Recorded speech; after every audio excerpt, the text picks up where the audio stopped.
नमस्कार दोस्तों। Study double E के हिस्ट्री किस्सा में आप लोगों का बहुत बहुत स्वागत है।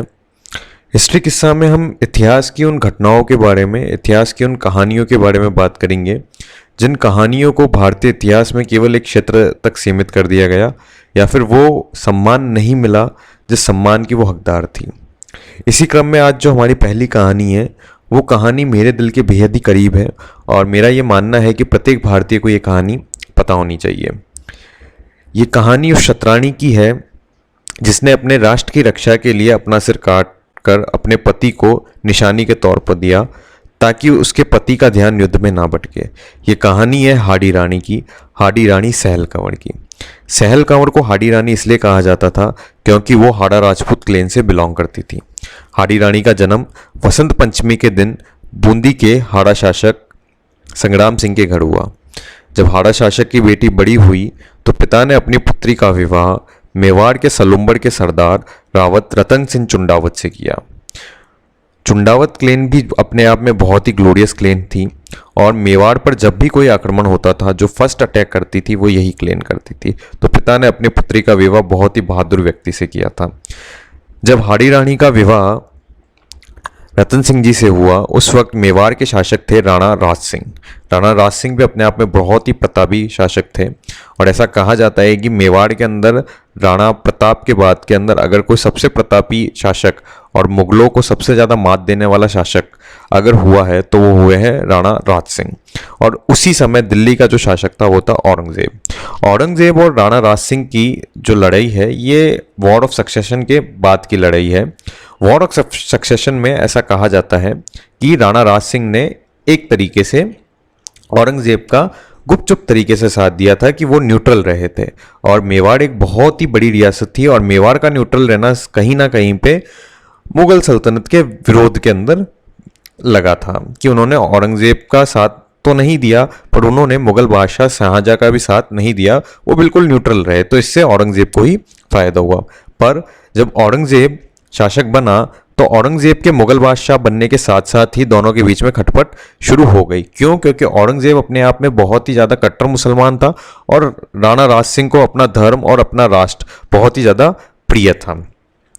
उन दिनों मुगल हुकूमत में एक चलन सा था कि अगर कोई भी राज परिवार मुगल बादशाह के विरुद्ध जाता है तो उन्हें एक प्रकार से दंड, मतलब एक तो युद्ध तो वो करते ही थे उसके साथ साथ में, पर एक और उन्होंने दंड देने का तरीका और निकाल रखा था कि अगर कोई भी उनके विरुद्ध के अंदर अगर जाता था या कोई ऐसा काम करता था जिससे मुगल सल्तनत में कोई परेशानी हो या मुगलों को किसी भी प्रकार का कोई खतरा हो या किसी ने कोई ऐसा साहस किया हो जिसे मुगल अपनी भाषा में दुस्साहस कहा करते थे, तो वो उस राज परिवार को शादी का प्रस्ताव भेज दिया करते थे। मतलब कहा जाता है कि शादी का डोला भेज दिया करता था।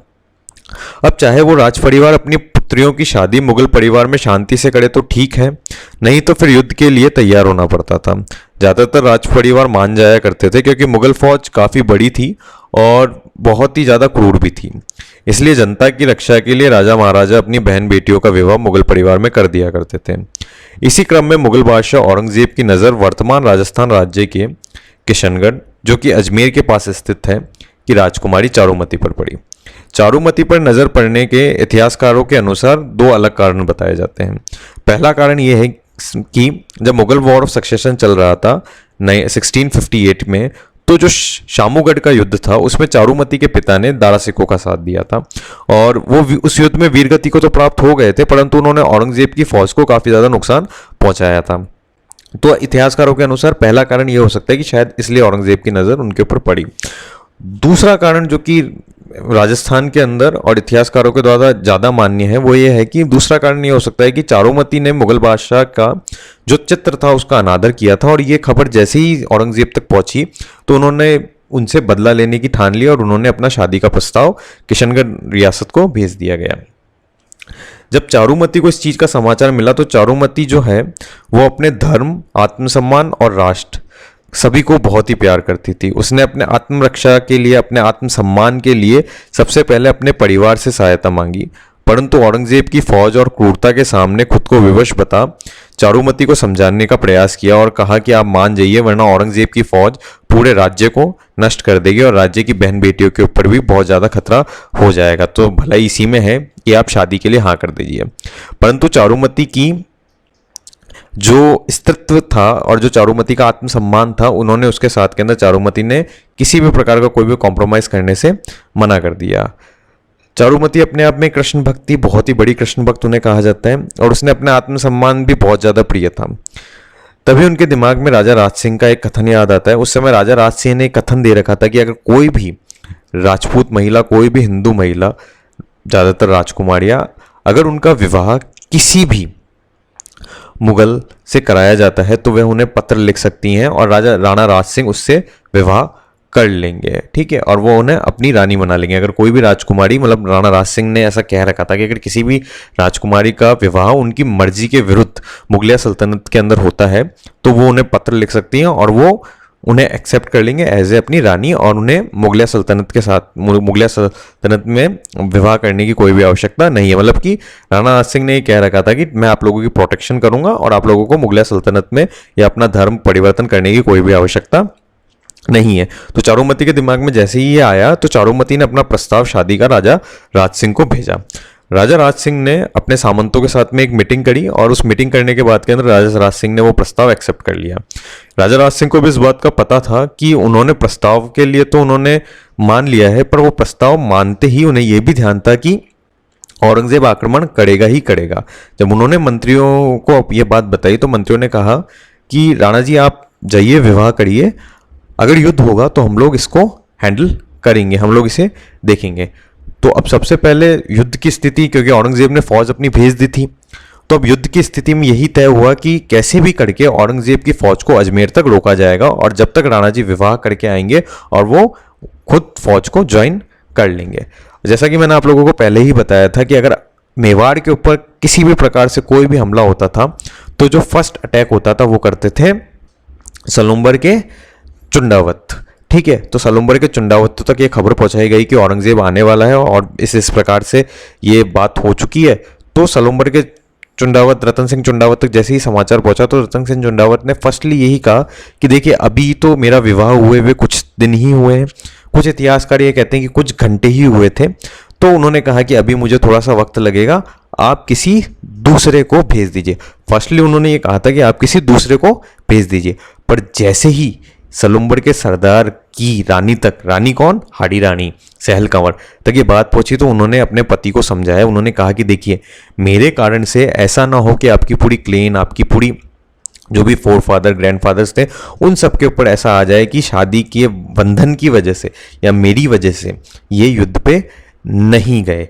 तो इस तरीके से उन्होंने समझाया कि आप युद्ध पे जाइए, आपके जितने भी फोर फादर्स ग्रैंडफादर्स जितने भी थे सब लोगों ने बहुत ही अच्छा मेवाड़ के लिए किया है, तो आप भी युद्ध के अंदर जाइए और जीत के आइए और जो आपका जो ड्यूटी है आप उसे निभाइए, जो आपका कर्तव्य है उसे निभाइए। आप केवल और केवल इसलिए नहीं कि मेरी पत्नी को अच्छा नहीं लगेगा कि अभी नया नया विवाह हुआ और मैं युद्ध के लिए जा रहा हूँ, तो इसलिए आप मत रुकिए और आप युद्ध के लिए जाइए। देखिए यहाँ पे सहल कंवर ने अपने पति को, हाड़ी रानी ने अपने पति को समझाया, युद्ध के अंदर जाने के लिए मनाया है।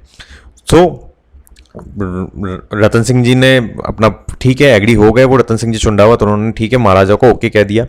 युद्ध में जाने का दिन आया, उन्होंने, हाड़ी रानी ने अपने पति को अच्छे से तैयार किया, श्रृंगार किया उनका और उन्हें युद्ध में जाने के लिए भेजा।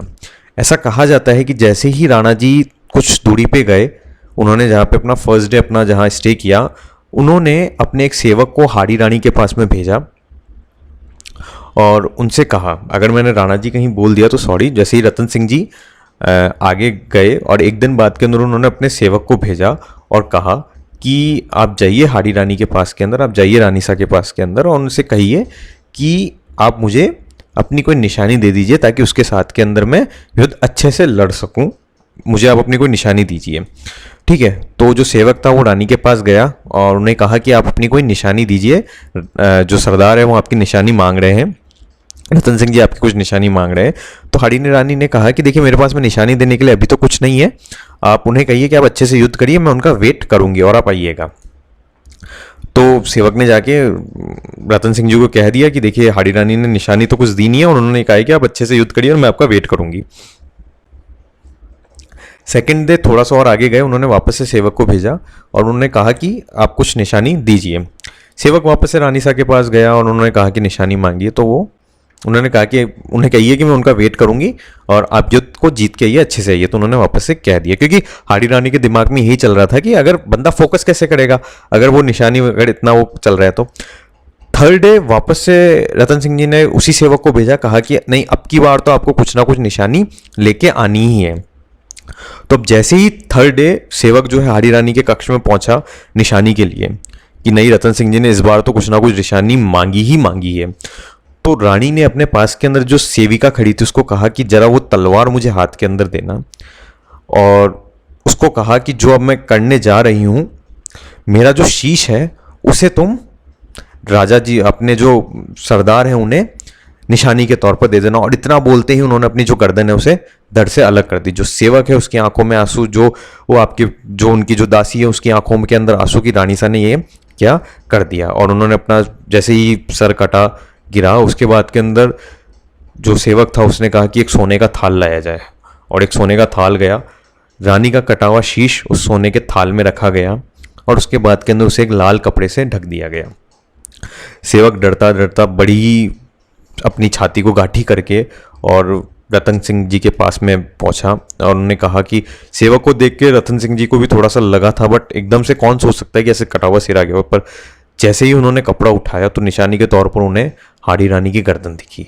वो एकदम स्तब्ध हो गए, ठीक है, एकदम घबरा गए। उन्होंने कहा कि ये मैंने क्या कर दिया, क्योंकि एकदम से उन्हें भी गिल्टी की फीलिंग हुई कि मैंने रानी का मतलब निशानी के तौर पे जिस रानी ने मुझे अपना शीश काट के दे दिया। बट अब यहाँ पे ट्विस्ट आता है, कोई और होता तो शायद टूट जाता, बट उन्होंने ऐसा कहा जाता है कि रानी के जो केश थे, जो बाल थे, उनसे अपने गले में उनकी माला बनाई, ठीक है, शीश को मतलब गले में लटकाया, बालों से उसको बांध लिया, ठीक है। और उसके बाद के अंदर उन्होंने युद्ध लड़ा, और इतना खतरनाक युद्ध लड़ा कि औरंगजेब की सेना को उन्होंने उल्टे पांव दौड़ा दिया। इसके बाद के अंदर कहा जाता है कि कुछ इतिहासकार कहते हैं कि युद्ध में इतनी बुरी तरीके से घायल हो गए थे कि उन्होंने वहीं अपना दम तोड़ दिया।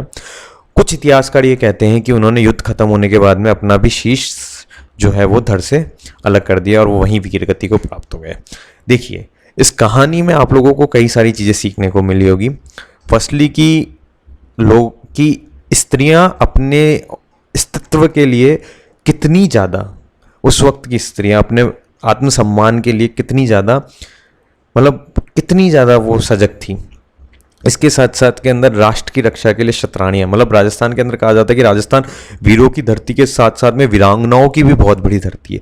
ये कहानी प्रेम, राष्ट्र प्रेम सब दर्शाती है। पर हमारा दुर्भाग्य है कि इस कहानी के बारे में हमारे स्टूडेंट्स को बहुत ही कम पता होता है। ठीक है, राजस्थान के स्टूडेंट्स को तो खैर पता होता है, बट राजस्थान के बाहर के स्टूडेंट्स को बहुत ही कम पता होता है कि ऐसी एक लव स्टोरी, इसके अंदर आपको देश के प्रति प्रेम, देश प्रेम, और आप लोगों को एक हस्बैंड और वाइफ के बीच के अंदर बॉन्डिंग, ठीक है, वो भी देखने को मिलती है। सो आई होप कि ये कहानी आपको अच्छी लगी होगी। अगर कहानी अच्छी लगी हो तो आप प्लीज़ को शेयर करिएगा। Thank you very much.